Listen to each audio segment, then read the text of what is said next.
Welcome to 111 Ways to Heal.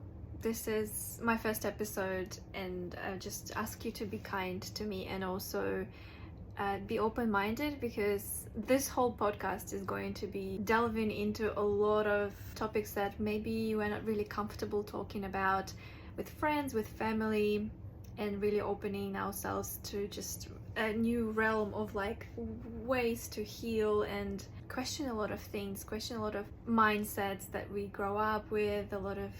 It's a lot of questioning basically happening, at least for me. A lot of questioning was happening for me during my healing, and it's still happening. Honestly, I feel like whenever you start healing journey, it does not end in a way, but it's beautiful because it's kind of like a progression, and by no means I think like you go up in any way or above people. You just maybe progression inwards. Today is my first episode, and honestly I decided not to perfect it. I decided to release it while I still am figuring out a lot of things on the background. So yeah, I am genuinely going against everything Capricorn about me, and I have a lot of Capricorn placements, so I'm excited about this episode because it's been 3 weeks since I came back from Vipassana, doing 10 days in silence, and I'm finally actually getting my life back after coming back. I felt like I was really thrown into the deep end afterward. I have recorded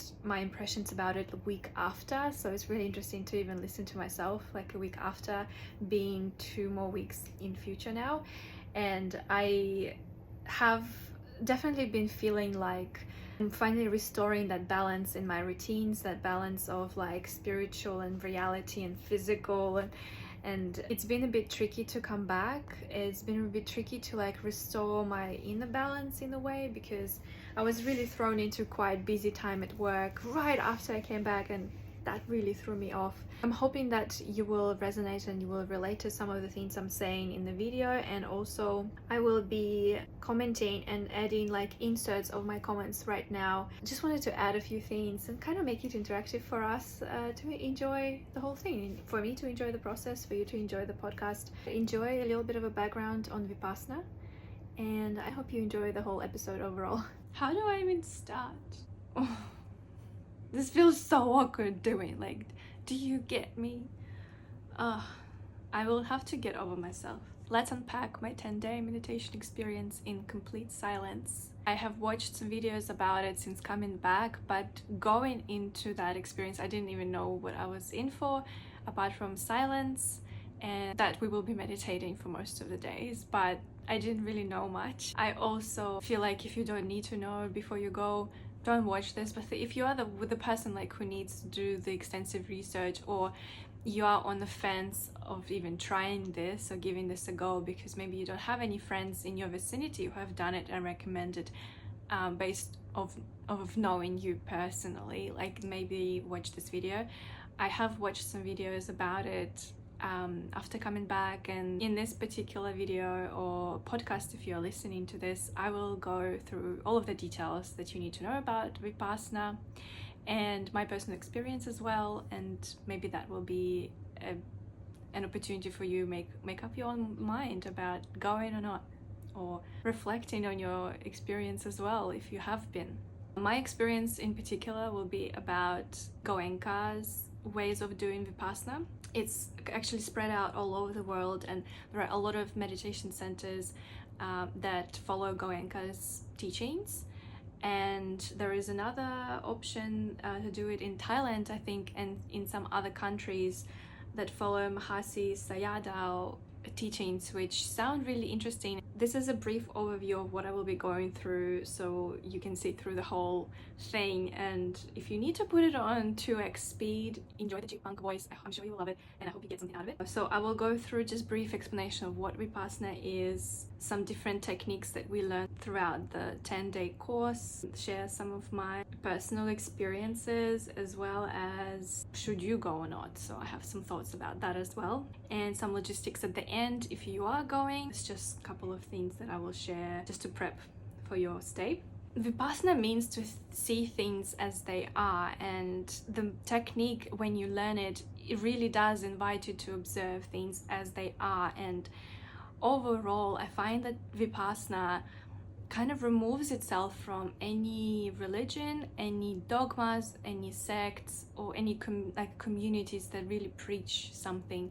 They refer themselves to exploring this technique of universal laws, and genuinely just connecting to your subconscious mind and observing reality as it is, without changing anything, without judging it, without reacting to it.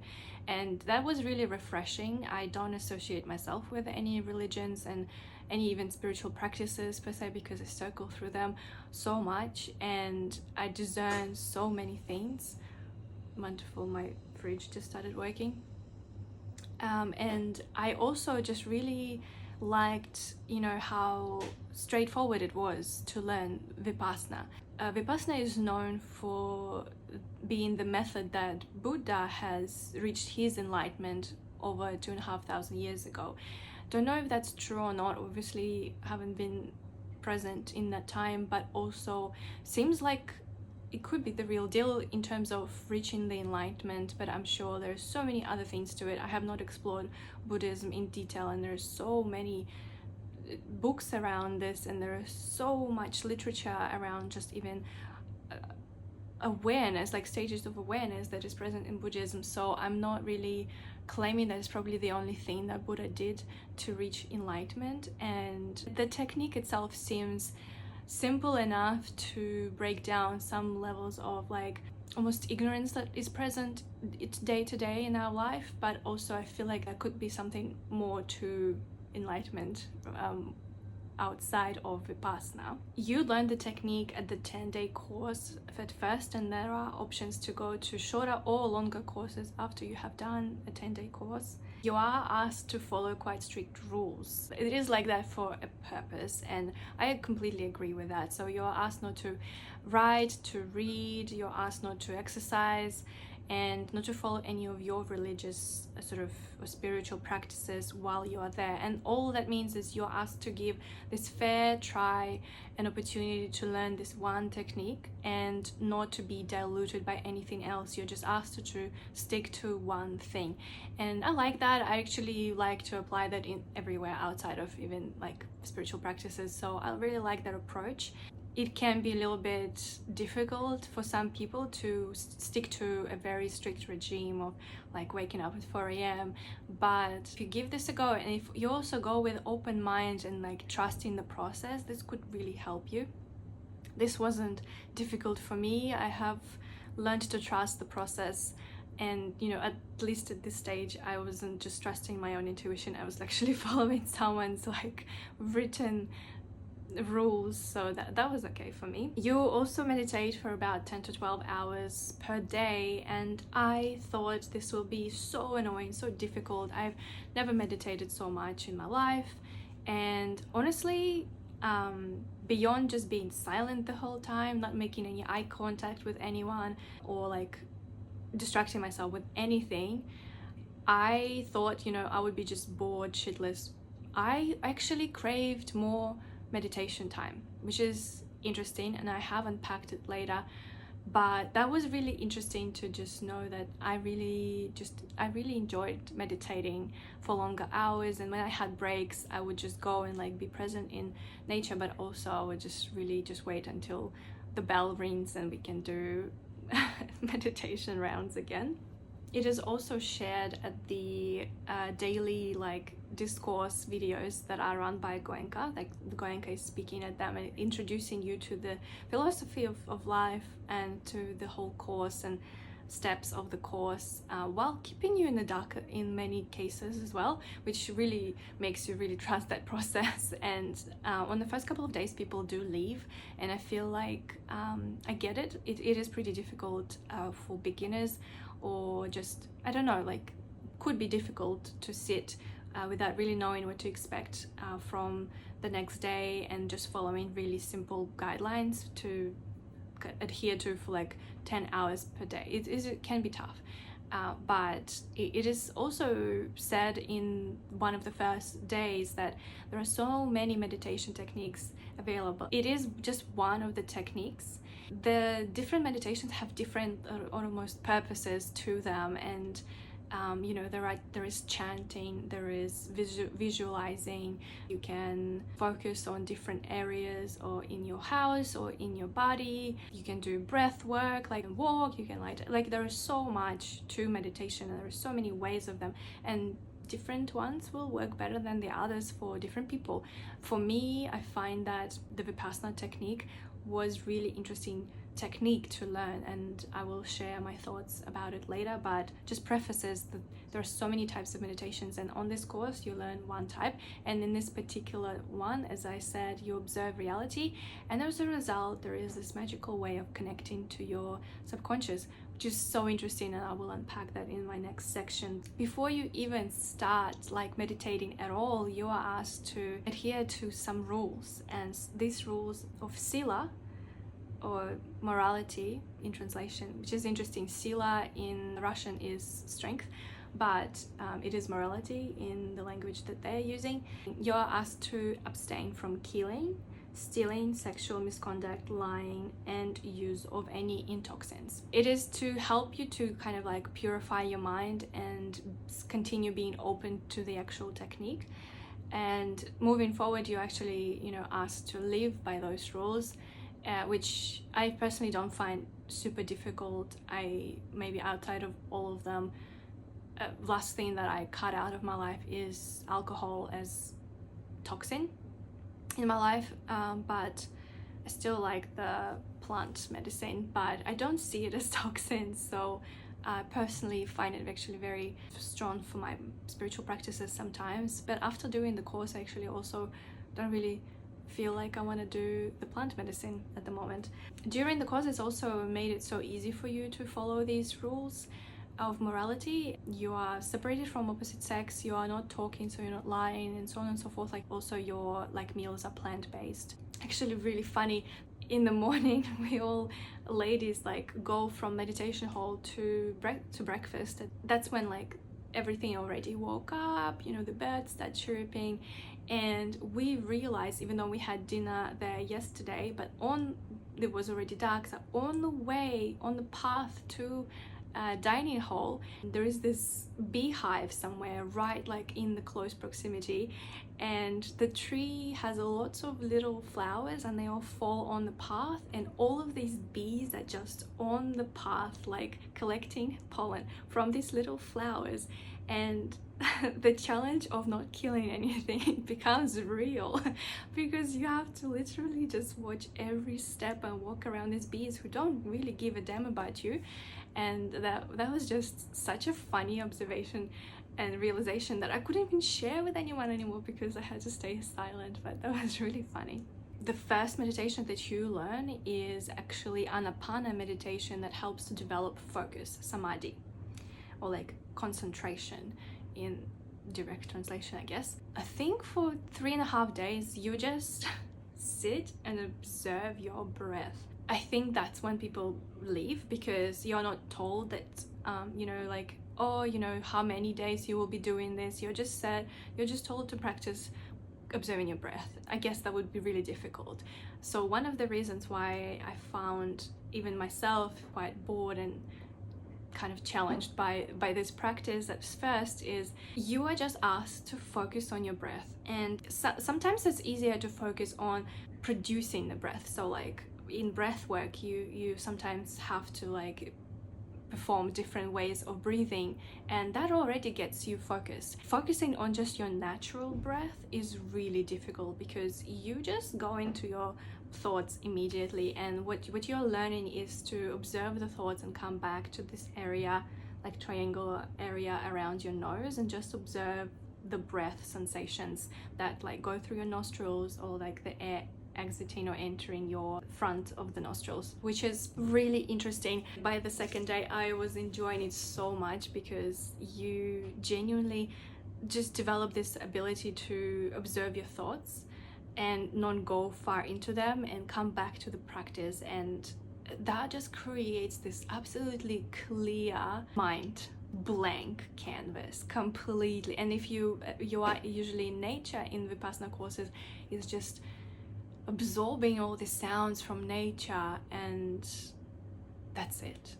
There are no thoughts if you're lucky enough, there are no thoughts. And it really prepares you for the next 7 days where you are practicing Vipassana meditation. During the instructions, and every day you receive instructions from Goenka as well, he goes through using these words that, you know, help you, to motivate you, to bring you back in the state. On the last day, we all were reflecting like what words were stuck in with you when you were sitting in this meditation, especially if they're guided. And you know, by the end of it, you kind of hear his voice whenever you start the meditation. It doesn't matter if there is a tape playing or you're just in your room. But for me, it was patiently and persistently, patiently and persistently. It was making me just so focused, and helped me just to stick to just like that feeling of patience with myself, that, you know, the thoughts will go away in a second, and persisting with the practice. Another saying that really did stuck with me is actually the word wonderful. I say it literally in every sentence now, even to myself. Like, I just find myself like waking up in the morning and being like, oh, wonderful. I've never used that word before, like not to that extent. But if you are a parrot like me, you probably will also borrow some words from him, but they're good words. Next, you start to learn about Vipassana meditation. Before I go into Vipassana, I will preface this with the fact that it is experiential. I feel like everything in the world is experiential, and there are different levels of knowledge about something, and experiencing this is like last wave of awareness about something. So let's go through an example that Goenka uses. Actually, you can walk past a restaurant and look at the menu at the front and be like, oh, you know, the food seems great. So you just kind of learned briefly about that the restaurant makes this Italian food, looks amazing. Then you go inside, you place your order, and you already start seeing people receiving their orders, and their food looks and smells amazing, and you almost like, oh wow, I smelled it, like I observed, maybe I have asked my like neighbors how does it taste, and they told me that it tastes amazing, and you are like very excited, but you still haven't really experienced the dish yourself. And then you receive your dish, and that's when you experience it. So in this particular podcast, I am going to be telling you about it in more detail maybe than you just would hear about, you know, 10-day silence retreat that some people do. So like we will go in more details, but again, this is not the way to learn about Vipassana. You experience Vipassana. And it's really funny because you are learning about it from Goenka, like during his courses every day, but you also are experiencing everything that he's talking about. And usually you experience it like the day before, which is really crazy because you have a chance to like really develop your theories about your sensations or what you've thought or what you've experienced. And then the next day he would be like, you might have experienced this, and you can literally see that everyone's like, especially if it was something tough, people like almost ease up and they're like, oh my god, I'm not the only one, because you can't talk about your experience, you can't really reflect on your experience as you go, which is magical, but sometimes makes it really tough because you just start thinking and questioning like, am I the only one who's really struggling here? You are not. And you're meant to kind of go through some struggle. I feel like we learn through struggle so much, so it's really worthwhile. In Vipassana you learn Panya, and Panya is like wisdom state of that insight and kind of deep wisdom about your subconscious or yourself overall. What you learn a lot like throughout is that we are reacting all the time. We react to things with like aversion, we hate something, or we really like something and we cling to it, and both of these reactions make us miserable. And that was really probably the most transformative thing that I've learned. I have taken this away with me and I have been applying it in my life, and it is changing my life. And I can't say like that I am a very reactive person, and I have worked on negative reactions, but I never saw positive reactions being quite detrimental to my happiness as well. To unpack this a bit more, we react to things with, like if we react to something negatively, we just produce this negative state in ourselves, and potentially interact with another human being and kind of pass on that negativity to another person instead of just observing something. And I have adopted that mindset a few years ago, probably even earlier, since like childhood, by doing therapy and like learning about reactions and non-reactions to negative things. So that has been already transformative for me, being able to just observe the situation rather than reacting to it. What I didn't know is that positive reactions can produce cleaning and really like craving feeling.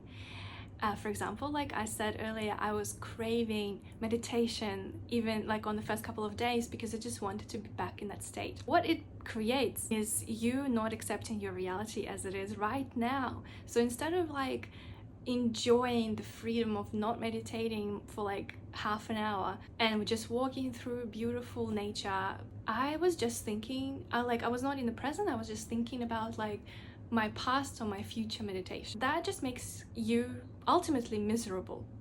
And that is it. Like that is it with this theory, is that you need to be able to observe your reactions and your feelings about things so that you stay present in the now.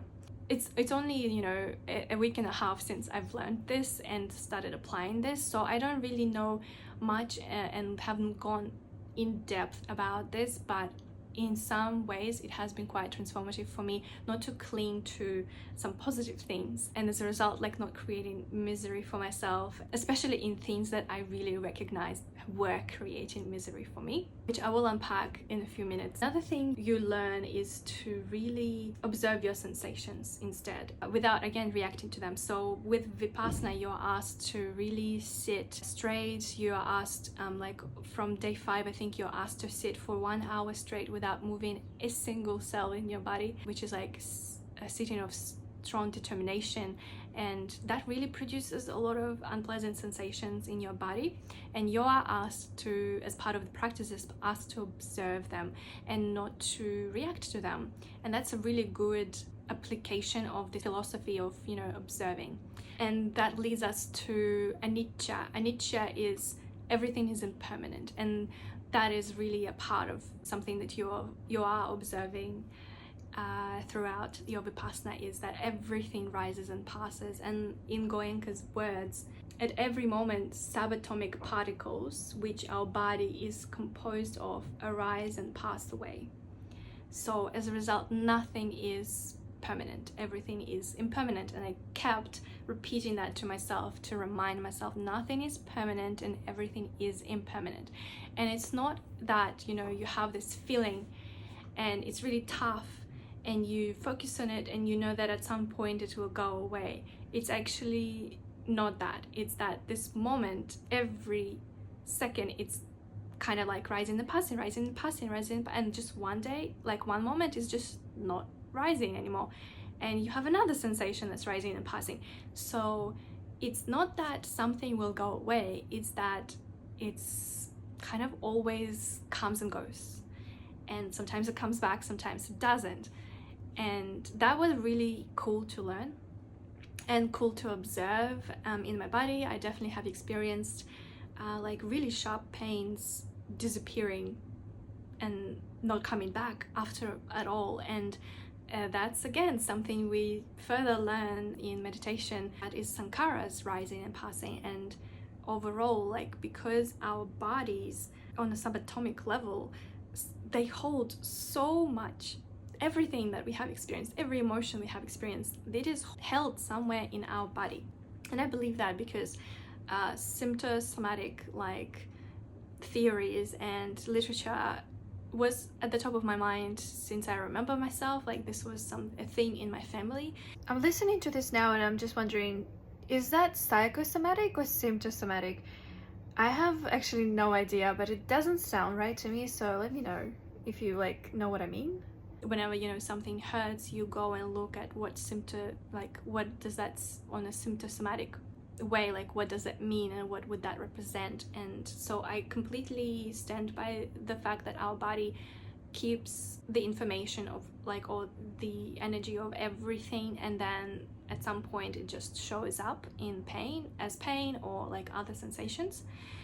So throughout the Vipassana meditation, you are learning to observe these things, to raise and to pass away as well. And in this way, you kind of are working through them and letting go of a lot of things. Overall, Vipassana really helps because you are just observing reality, and you are the technique is actually just body scan, but I don't want to go too much into it because I feel like people need to learn it at the course, and that's why I'm not giving a lot of directions or explanation of how this works. During this meditation, you are just genuinely learning to like feel sensations on your body, and at some point you tap into this subconscious mind that is always aware of all sensations on your body. It's just you are not aware, because we are not really meant to be aware about every sensation in our body. But like the way your socks are rubbing against the like pinky toe on your left foot is the sensation that your subconscious mind always feels. It's that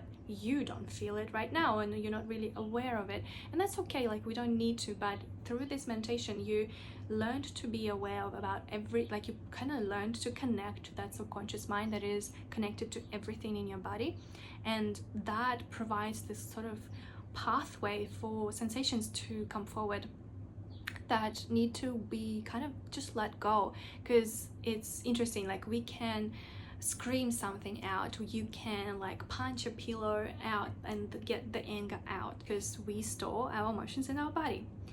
This is another way of, I guess, releasing these energies that are kept in our body, but by just observing them. Very interesting technique. Like I found that quite interesting and also challenging, like genuinely challenging. This is not releasing anger by screaming, it's literally observing, which is like the opposite that I've learned before. Genuinely interesting to also see that working, and you know the other way is working as well, and just kind of comparing the methods and connecting to people who have experienced this as well and learning about their experiences too. I say that we observe a lot during this technique, and what Goenka says is you develop equanimity of mind, which is ability not to react, or balance. I don't know the proper translation on. So genuinely, as English being my third language, during the course I had no idea what equanimity meant. I just kind of went with the vibe, like I sort of, by the description of what Goenka was trying to describe to all of us, I just went with, okay, equanimity is this state where I am completely okay with everything. So this was just my interpretation of equanimity on the spot. I find that equanimity of mind is just basically you being in that balanced observing spot in your mind where you are not non-reactive and you are just accepting. So Goenka also refers to this practice as just doing surgery on yourself, which again I feel like a lot of practices kind of assist you with doing surgery on yourself. And for me, I felt like there were moments when I would really go through something really deep, and I will share that in a moment, and it felt like I almost was scarred and I needed to heal, like I needed a moment for myself, which was also just, I don't know, so cool to experience things and then hear them from Goenka during the discourse and realizing like, wow, this technique does produce results. If he's talking about them, and I have experienced them just like a day or a few hours earlier. Before I go into my personal experience and a little bit deeper into what sankharas are based on what is described at the 10-day course, I just would like to raise the whole question of like, why now? Why is it getting popular now? So since the 50s of past century, the Vipassana started gaining popularity, and the whole reason why is actually Goenka, being a business kind of minded person who practiced the Vipassana meditation, he started really bringing this on international scale and translating and adapting the teachings that were passed from teacher to student for 2,500 years since Buddha in one country, Burma, which is Myanmar at the moment. It has been just captured into this one place, and then when finally there were students who were able to translated a bit further, and the Goenka was able to take it to India first, and then internationally. Apparently that was prophesized as well. That's why it's kind of gaining popularity now, and we hear more and more about it. I also find that overall we are in this beautiful age of awakening, and there is absolutely no doubt that we are going through this, I think, as a result of this digital information, like this freedom of information that is available to all of us, and we stumble upon things that we might be going through in our minds and potentially have been going through for centuries on like a personal level, but would never voice or discuss it with anyone.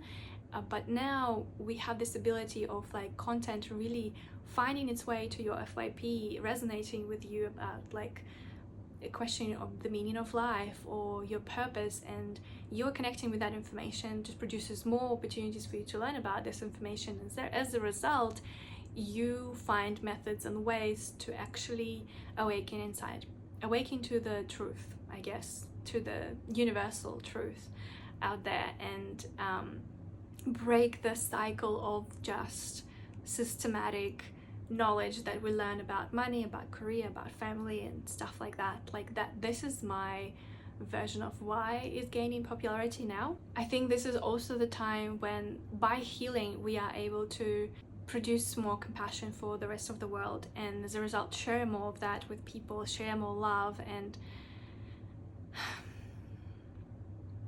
with our awareness of all the grief and terrible things happening in the world, I think we really need to be able to disconnect from that on a personal level and still feel centered and feel that love also exists, and be able to share that with others, like to help others ground in your groundedness. And you can't do that without grounding yourself first, and I find that super important. I really relied on a lot of people who were coming from very grounded, loving and compassionate space when I was going through so much during my spiritual awakening stage, where this is just a term of like questioning a lot in my life, realizing that things I've built for myself are not what I want ultimately, and just a lot of like personal realization that really destabilizes you. It makes you feel a little bit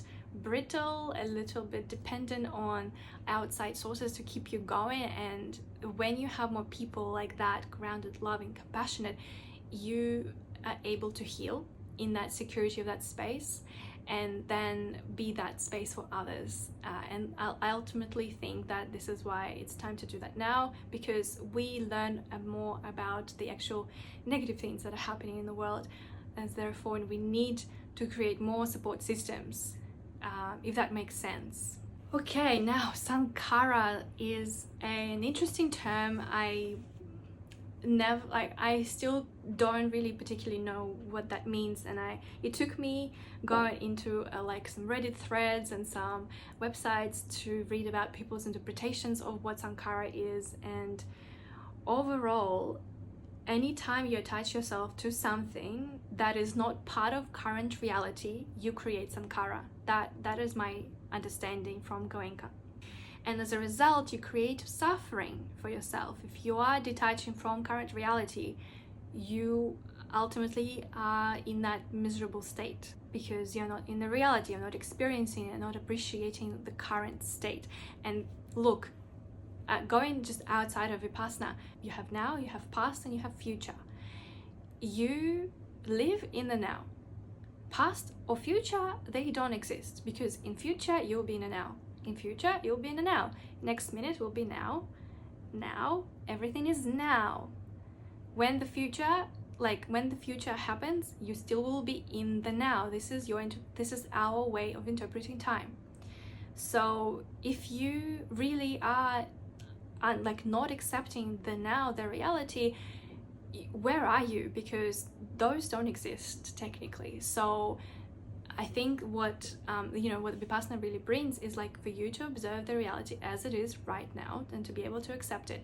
And I have been experimenting with this by like also introducing gratitude in my practices to really be okay with my reality, especially when it's really difficult to be okay with your reality now. So you are observing the reality, the now, without craving for something and without hating something, and you're just observing. Again, I really like that application because it brings you in that state of purely just being present. Especially I think the silence and the facing your own thoughts made me aware that I do go through a lot of cravings in my life. As Goenka says, practicing Vipassana is to clear away the old stuff of Sankara and train the mind to be equanimous so that new Sankara is not created when we face ups and downs in life. By removing this habit of creating new sankharas, the old ones also just disappear because you are not really giving energy to them. They are kind of like disappearing and like depleting from your stock, I guess. In Vipassana, you're not even asked to like unpack, your trauma. You're just asked to sit with the sensation of pain, if there's pain that rising up in your body, and letting it just pass through you and not create any more aversions or cravings in your life. For me, I found it really difficult to separate the two, and something that was coming up a lot throughout my Vipassana stay is I had no thoughts, but I had one pattern of thinking that kept showing up. It kept showing up and it kept showing up, and it just made me really frustrated that it's one thing that keeps showing up, yet during meditation I would try and shut it off. During like free time I would entertain and go into those like thoughts. I was not even aware that it was craving before I learned that craving and aversion create sankharas, and I started unpacking that before we started like properly practicing Vipassana. So I started unpacking that my scenarios in that I would like go through with like love interests, for example, I would go into like this la la land, dreamland, or like amazing, that would go on and on and on, make me so happy, and then I would like come back to reality, be like, oh, it's not unfortunately the reality, but oh well, and like go on with my life. And I realized that like because I had lots of time on my hands, I started thinking like, okay, where are they coming from?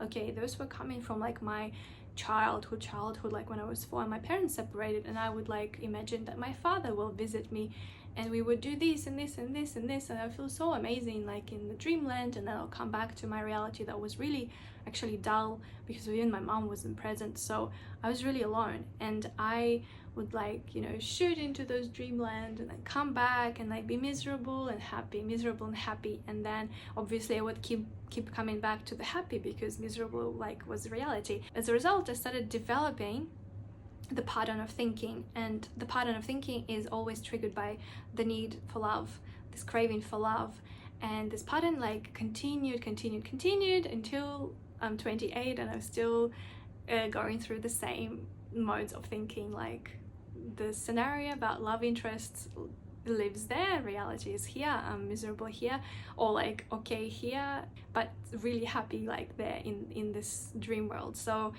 started on analyzing that, and then we were introduced to this sort of motion of like not really analyzing and not thinking, but also just letting the sensation to come through.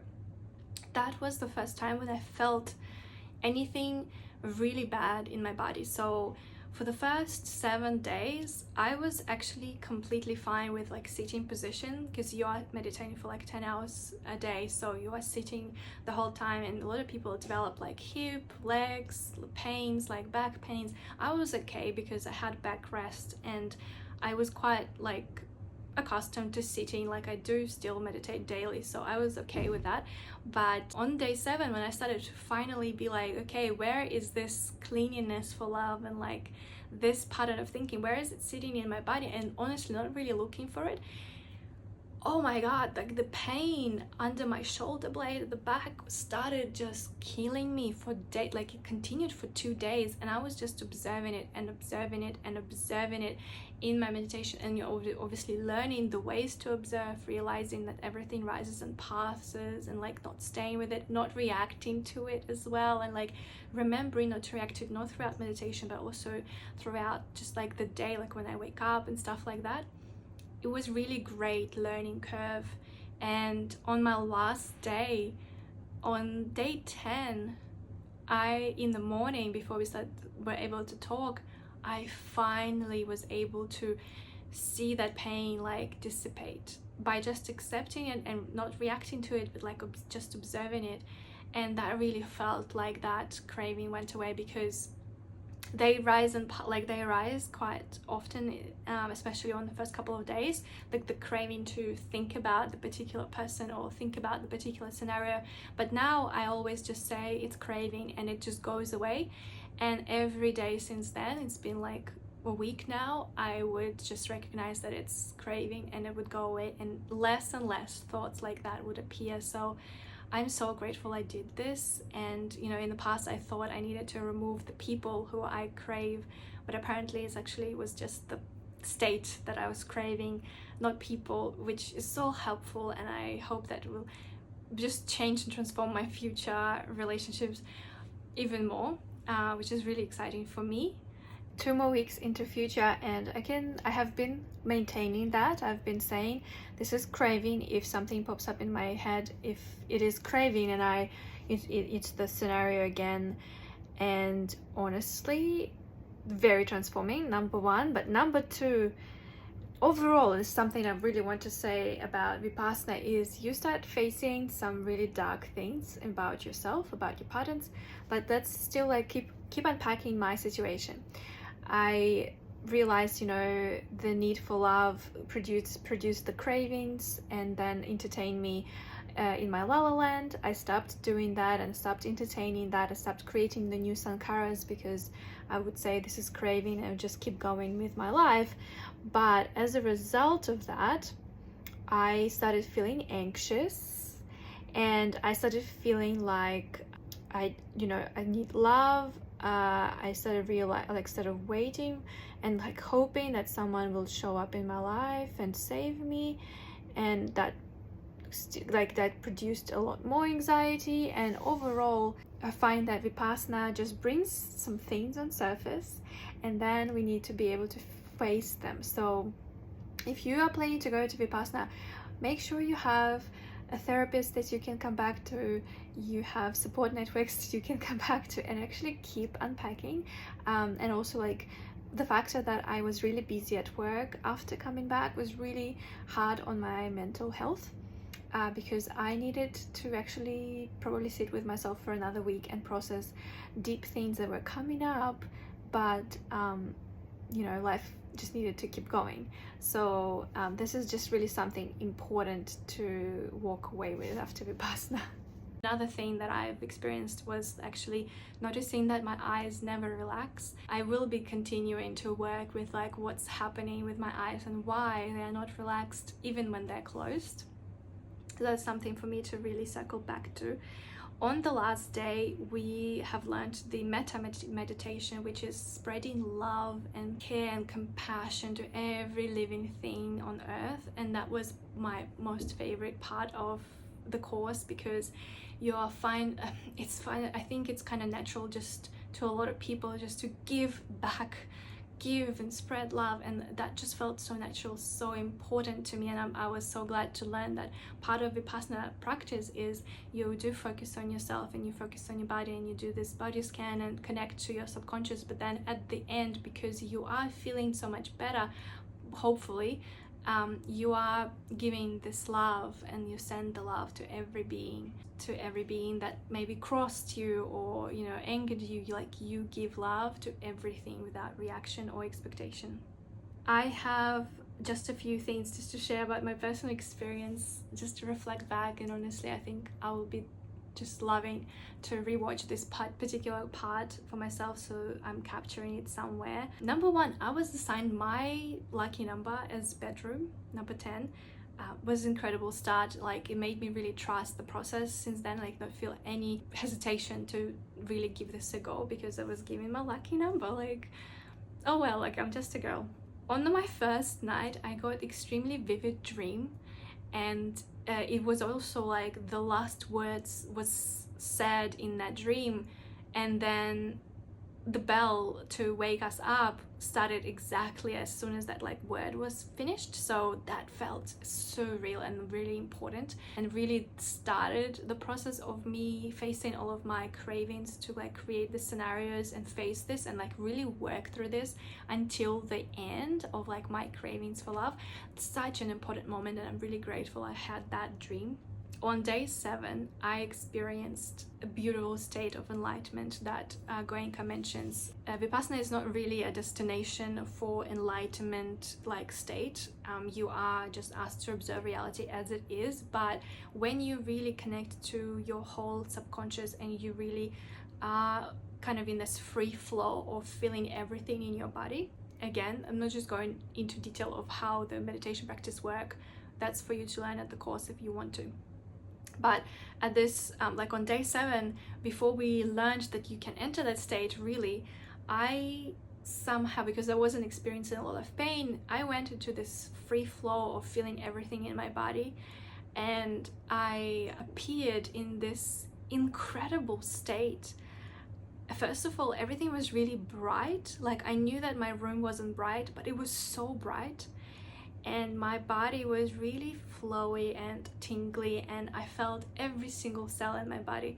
And I was super aware. I was like, I am meditating, I'm in my room, like where I am, what I'm hearing, everything was super like at the front end. Like, I knew what was going on, I knew what time it is, I heard the alarm, like I heard the bell afterwards. Like I was in that state for about 30 minutes, but it felt like it was 3 minutes, because it was just like you're aware but nothing, not a single thought. And there was like a moment where like a really silly annoying like song tried to enter and penetrate my mind, and it literally couldn't. Like nothing, you're just blank aware and in this state. And I had this incredible visual as well, where I had like this like in the middle of like me with my eyes closed, like seeing this like eye and then like another eye, like 3 eyes in this formation. Crazy formation and crazy visual. And obviously after that I wanted to get back to that state, started craving it, and I was never able to.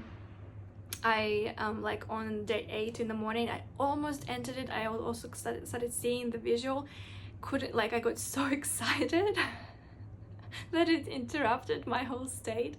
And then I started facing that I'm craving it. It was like a lot of negativity around this. I was so frustrated that I can't, and that is also addressed by Goenka on day 8 at night, which was a long day 8 for me, just to go through all of these stages of emotions, that me not being able to go back to that state. And I wasn't able to go back to that state because until the last day I was processing this pain, and you can't really enter the state if you have pain that is unprocessed. And it's so hard to be back at home and like practicing this equanimity and like this observance for many hours to be able to reach the state. So I haven't been since coming back as well. I still have not been. It's been 3 weeks now, and I think also because I've been on the background processing everything that's been coming up on surface, meditation has been actually really challenging for me. And yeah, I think that if I ever go back to doing another 10-day course, I would love to, approach it with a lot of focus and hopefully be able to go through a lot of things, and genuinely still would love to at least experience that state one more time. But I am trying to stay aware that I'm trying not to attach to it, but that pure bliss, that pure like just vibration of everything, and that flow and awareness, that felt really beautiful, but also felt really, a state that is not really necessary to live in this 3D world. It's just something to experience, and even if I never experience it again, I am grateful that I did. So on like day 3, I started already noticing like everything is so dry in the area. We were in this like countryside, and everything was drying up, like trees were kind of dying, like a lot of stuff started dying even before we were there. And I just thought, like, why wouldn't it rain? And then I thought, okay, it would be cool if it rained. And then I thought, oh, I don't want it to rain like while I'm here, because I don't have any like clothes or umbrella for it. So I was like, ooh, it needs to rain like on the last day. That would be cool. And the last day comes, it's 4 a.m. in the morning. I come outside and the night sky is clear. You can see the stars and everything. And I'm like, oh, I guess no rain. And I go back to like meditate. I come out of the hole, it's already like sunrise, and the rain clouds are literally above us. It rained for like a second and the clouds went away, but I'm grateful they did, because also on the last night, on the way to meditation hall, we all saw the pink aurora that was, you know, a rave all over the world, and Australia especially, because you can see pink aurora because of those solar flares. And then at night before bed, I was like, this is my last day here, the stars have been incredible, you can see Milky Way. And I just thought, I'm gonna go outside and actually just stare at the sky for like an hour, because I just want to take it all in, and I wasn't able to because I really tried to stick to the schedule. And so I went outside, this another amazing girl joined me, we started connecting, this amazing conversation, and then southern lights started lighting up the night sky, and it was incredible. It wasn't just like stable, like one pink aurora that we see lots of photos of, but it would be just like shooting like rays of white light, like going through. Oh, it was incredible. It was like an hour and a half of light show, and it was incredible, magical last day, and genuinely just, I'm in awe that I had a chance to experience it, that I had a chance to experience it without my phone as well, like not to focus on like, oh, did I capture it? Like I just took it all in, you know? Incredible. And even if you don't believe me, like I experienced it, you know? And I had a person to share it with as well, which was even special. And I just, yeah, I'm in awe of the whole experience. Obviously every experience will be different at the Vipassana, and if you don't see the southern lights, that's probably quite okay. But overall, like, should you or should you not go to Vipassana? Obviously this is completely up to you. I have a couple of notes. This is a decision that you need to make and actually approach quite seriously.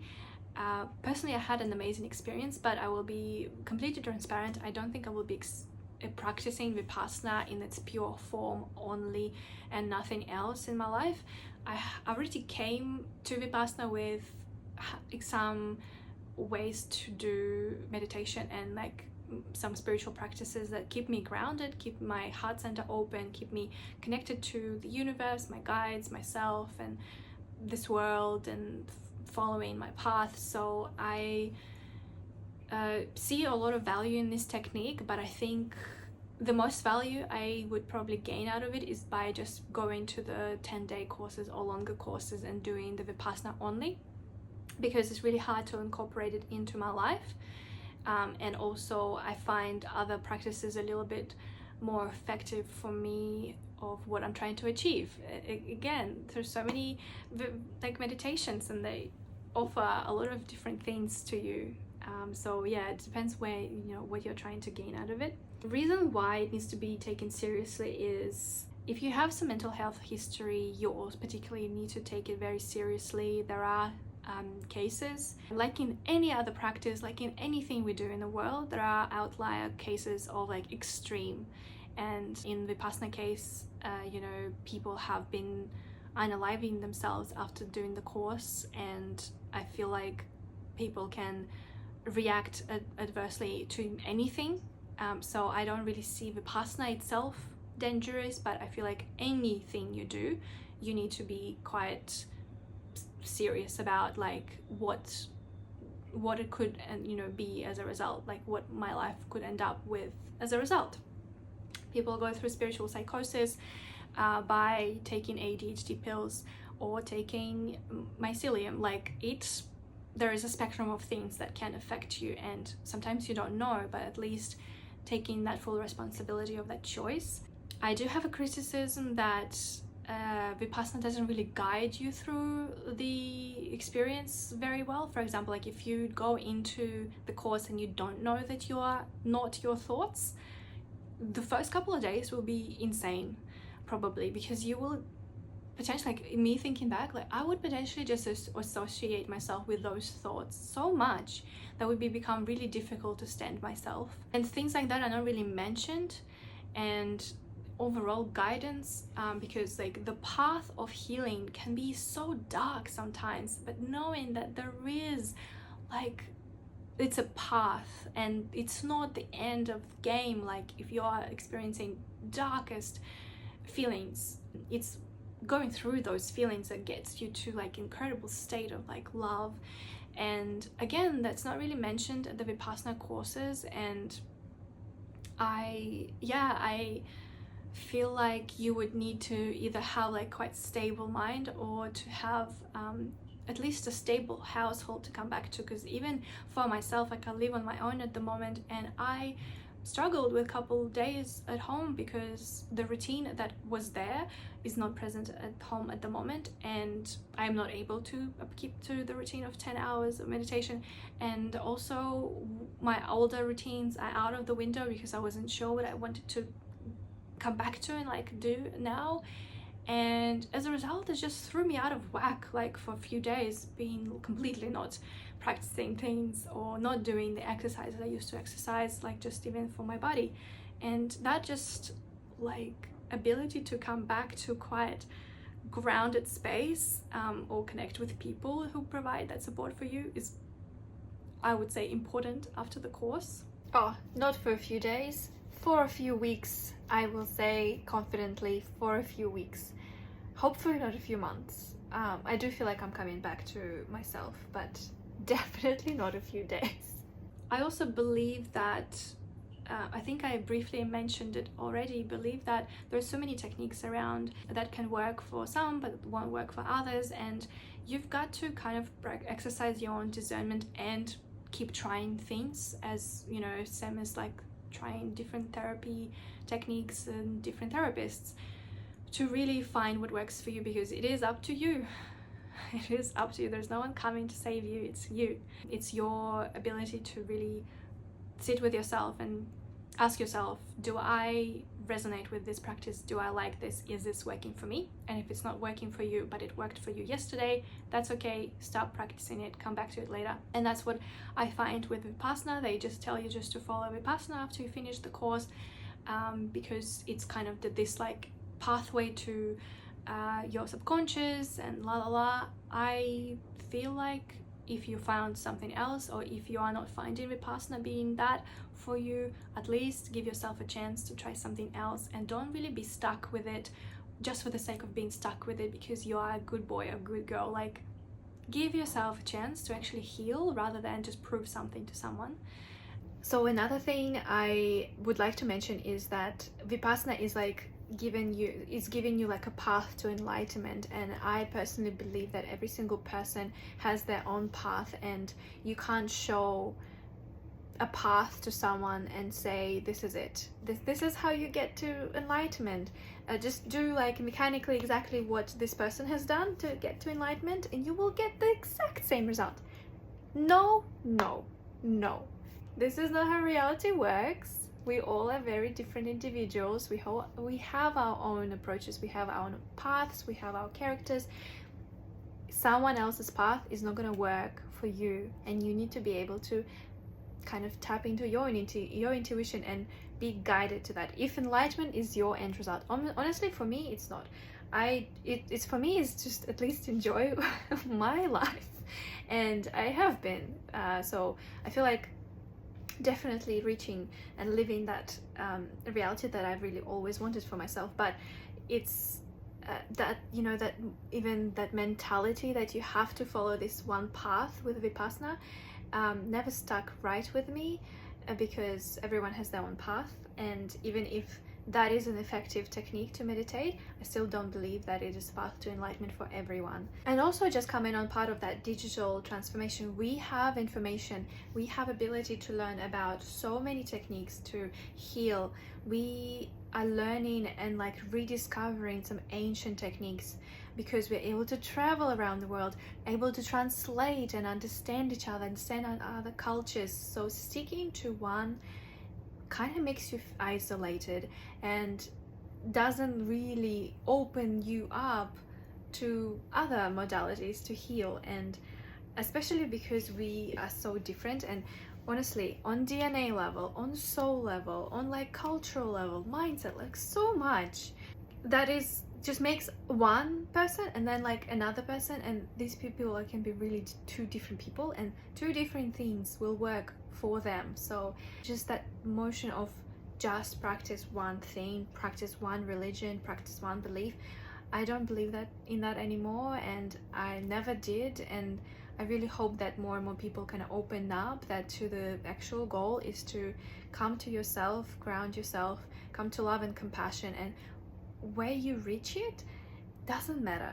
It also is a beautiful community because you are able to then come back as a volunteer and like cook for people and meditate and join them for meditation. And we had some servers where on our course who were cooking for us, like we just got to observe them like from that perspective of just serving back to the community and meditating, which I guess was also like, I can imagine would feel incredible. You can come back anytime to resit the course, to volunteer, and it's all free. Vipassana is run on donations only all over the world. You can find like the courses and locations in your country on dharma.org website, and I hope maybe you at least give it a visit and see what's it like. You will need to sign up quite early, like give yourself like 6 months to probably get a spot as well. They seem to be quite busy, and also not because they're just quite busy, but because they're also very reliant on people coming back and volunteering, and sometimes courses might not happen because there's just not enough volunteers, and that is also quite sad. But it is how it's run. It's run on pure goodwill of people, which makes it really special. Like that makes it so special to know that food is prepared with love by people who meditate. The actual buildings are built by people who meditate. Like everything is done by people who meditate, by volunteers who come back and give back, and that makes the community super special, and that makes you kind of stay with it as well, especially if you don't really have that magical space of belonging for yourself. If you want to go, just know that the timetable is really strict. So you wake up at 4 and you go back to bed at like 9 or 10. You meditate most of the time, you eat vegetarian food, and you need to be able to sit for a very long time. My butt cheeks were numb, non-existent. At some point I couldn't even sit on my own bed. Like it was really bad. It's just because you're not used to sitting for so long. So prepare to like deal with that. Find some different sitting positions and trying to practice them before you go if you want to take it, some prep. I didn't, but still worked out. A lot of people didn't, but still worked out. Trust the process. I'm gonna finish rambling here, and I hope this was in some way organized. I tried to organize my notes, but I also just hope that we can continue discussions about types of meditations, because Vipassana obviously was just like one, I think, very organized way of meditation technique that I've experienced, but I have come across many other meditation techniques, and I would like to start sharing them here. I genuinely just want to share everything that people practice, because meditation literally does not need to be written in books. Like if you come up with your own way of meditating that works for you, fucking amazing, at least you are meditating, you know what I mean? So I hope that I can continue doing this, and if you would like to continue being part of this, like listening to this, or maybe sharing what you do in terms of meditation, your thoughts about reality, universe and everything, please stick with me. Please comment, please email me if you want to be part of this and be interviewed, because I feel like I'm finding finally this strength to speak my truth about it. It's, as I said, been 3 years in the making. Thank you for sticking with me. I have no idea how much time it has been running. I am facing my camera, so I can't really see that. I hope my camera is still working. Okay, this is crazy. The actual video went for 1 hour 11 minutes, which is another confirmation that I just need to keep going. And I will definitely dive into angel numbers and like guidance I receive in life and a lot of people receive in life and like unpack that. But that was just a beautiful symbol for me to keep going. Thank you so much for watching, and I will see you in the next one.